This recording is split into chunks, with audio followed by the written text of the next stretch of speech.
मसीह में आपको सलाम। मैं हूं आपका मेज़बान पास्टर नदीम सलीम और आप देख रहे हैं प्रोग्राम आमने सामने। तो जी नाज़रीन, आज ऐसी शख्सियत आपके सामने लाने वाला हूं जो ख़ुद तो अपने आप को ज़ंजीरों से बांध लेते हैं लेकिन दूसरों को ज़ंजीरों से आज़ाद करा देते हैं। उनकी ज़िंदगी की खट्टी मीठी बातों से आज का प्रोग्राम शुरू करते हैं। तारगिल एमपी साहब, आपको वेलकम करते हैं प्रोग्राम आमने सामने में। क्या हाल है आपकी? थैंक यू वेरी मच जी भाई साहब, बहुत शुक्रिया आपने मुझे बुलाया। सर, आपकी शख्सियत इस बात से बहुत मशहूर है कि आप ज़ंजीरों को इस्तेमाल करते हैं, अपने आप को बांध देते हैं और दूसरों को आज़ाद करा देते हैं। कहाँ से आइडिया आया आपको पहली मरतबा कि मैं इस तरह से जब एहतजाज करूँ?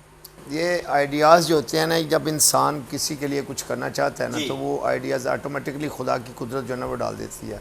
इंसान के बस का रोग नहीं है। जब इंसान अच्छे काम करता है तो खुदा की रूह खुद हदायत करती है कि आपने ये करना, आपने वो करना है। जब एक पाकिस्तान हो या कोई भी मुल्क हो, जहाँ पे कोई भी मज़लूम शख्स होगा तो उस पर ज़ालिम जो है ना वो उस पर ज़्यादती करेगा, जुल्म करेगा, उसे तंग करेगा, उसका जीना हराम करेगा, तो फिर जो मज़लूम होता है वो तो आना करता है, वो तो रोता है, पीटता है, अपनी ज़िंदगी को अजीरन समझते हुए वो समझता है कि भी मेरा इस दुनिया में रहना और जीना जो है ना वो मुनासिब नहीं है। तो जब वो ऐसी हरकत करता है तो जब उसकी एक कौम से तल्लुक़ रखने वाला या कोई हमदर्द उसके लिए खुदा ज़रूर भेजता है। जैसे बनी इसराइल को आज़ाद करने के लिए फ़िरौन से हज़रत मूसा को भेजा गया, तो इसी तरह जब कोई ज़ालिम इस दुनिया में कोई जुल्म करता है तो कोई ना कोई मूसा पैदा होता है। तो उस मूसा को भेजने के लिए खुदा की कुदरत होती है। ये खुदा का एक निज़ाम है और खुदा ही हमारी मदद करता है। बेसिकली कोई भी इंसान सच्चे दिल से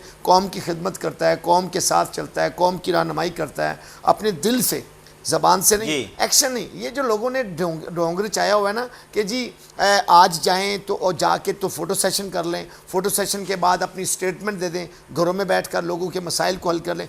ये आज की दुनिया में जहाँ पे शैतान अबलीस पूरे ज़ोर पर काम कर रहा है, तो वहाँ पे कभी भी ये सोचना मैं तो मुनासिब नहीं समझता कि आप घर पे बैठ के, अब ये मुझे कोरोना हो जाएगा, मैं घर पे बैठूंगा तो दूसरे इंसान का मसला हल हो जाएगा। यहाँ पे कोरोना वरोना जो है ना, वो कोरोना से डरते हैं तो कोरोना उनसे डरता है। मैं ये समझता हूँ कि मैंने एक जगह पे, मैं किसी का नाम नहीं लेता, जब भी कोई जाता है तो अपने आप को बड़ा लपेट के जाता है। मैं पहले दिन से, हाँ, अपने आप को मोहतात रखना, ग्लव्स पहनना, ये सब कुछ ठीक है, लेकिन ये नहीं है अगर मैं देखूँगा, मैं देखता हूँ, मैं ये बात बरमला कैमरे के ऊपर कहने चाहता हूँ कि अगर मैं किसी की क्यों बात करूँ, मेरी बेटी के साथ कोई मसला हो जाता है तो मुझे ये बताएं कि मैं कोरोना को लेके घर पे बैठ जाऊँ? बताओ, मेरी कौम की बेटियाँ मेरी बेटियाँ हैं, तो जो तमाम बेटियों को अपनी बेटी समझता है ना, वो उस बेटी के लिए बाहर निकलता है। वो कोरोना वरोना नहीं देखता, वो किसी बीमारी को नहीं देखता, किसी वबा को नहीं देखता। वो खुदावंद यीशु मसीह के सामने झुकता है, झुक कर खुदा से ये प्रार्थना करता है कि मुझे खुदावंद वहाँ पे भेज। तो वो जब जाता है तो खुदा उसकी रहनुमाई करता है। बिल्कुल जी, आपके जिस बात की कदर करते हैं। आपके कैरियर का आगाज़ काउंसलर से हुआ। काउंसलर किसने आपको मशवरा दिया? खुद से आया, किसी ने कहा?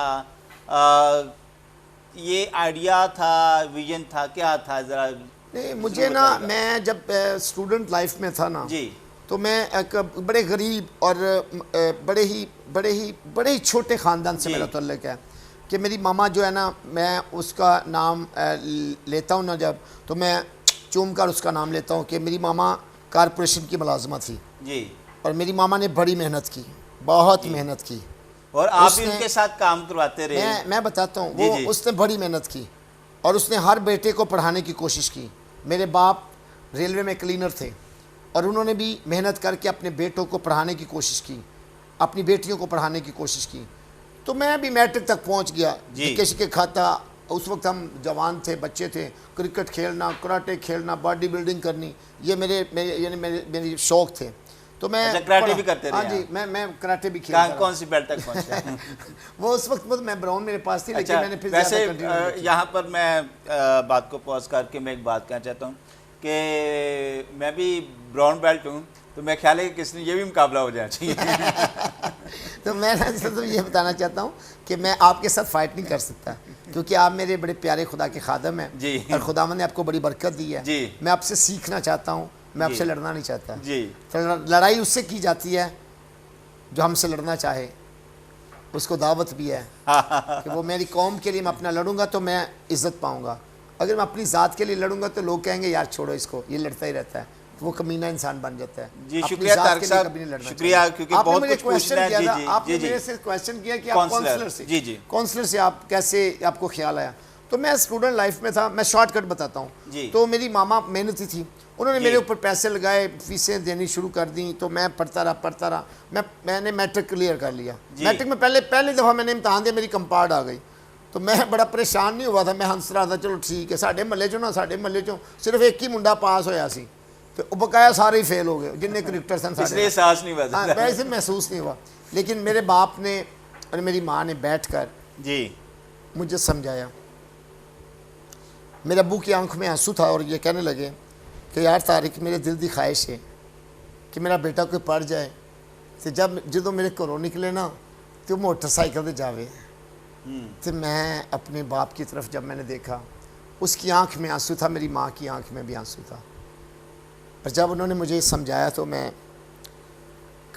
काफ़ी ज़्यादा परेशान हो गया। फिर मैंने मेहनत की, और मैं आपको बताता हूँ, जब मैंने मैट्रिक का एग्ज़ाम दिया, मेरी मामा मेरे साथ रात को 2-2, 3-3 बजे तक जागती रही, और वो मुझे कहवा पिलाती रही, मेरे साथ बैठ के वैसे वो खुदा की दुआ करती रही। मेरा बाप बाइबल पढ़ता रहा, सिर्फ इसलिए कि मेरा बेटा पढ़ता रहे। सारी रात पढ़ने के बाद मैं पास हो गया। मैंने दयाल सिंह कॉलेज में दाखिला ले लिया, वहाँ से ग्रेजुएशन कर ली। लेकिन जब मैं कॉलेज में गया तो वहाँ पे जमीयत तुलबा इस्लाम थी, तो उन्होंने मुझे हैंड ओवर कर लिया। तो जब मैंने देखा तो फिर मुझे शौक़ पड़ा कि यार मैं खुदा का ये देन है कि मैं अच्छा स्पीकर हूँ, और मैं लियाकत बलोच और हाफिज़ सुलेमान भट्ट साहब के साथ मिलकर ये स्पीचेस करता था।